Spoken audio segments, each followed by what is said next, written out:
In this video, I'm going to show you how you can secretly view someone's stories on Telegram. Be sure to watch the video to the very end so you don't make any mistakes. Let's get started, guys, and first off we need to open up Telegram app.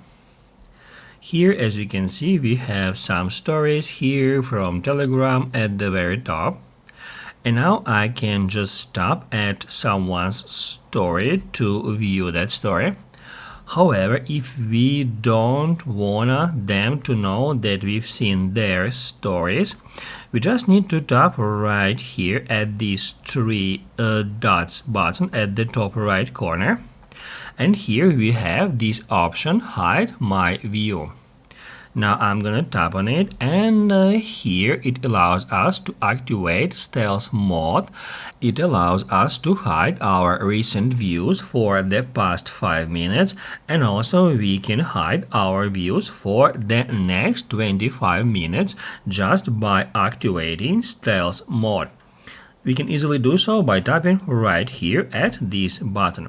Now stealth mode turned on. Keep in mind that stealth mode is just available for premium users, so to be able to use that feature, you need to get premium subscription first. If this video was helpful for you, don't forget to hit the like button.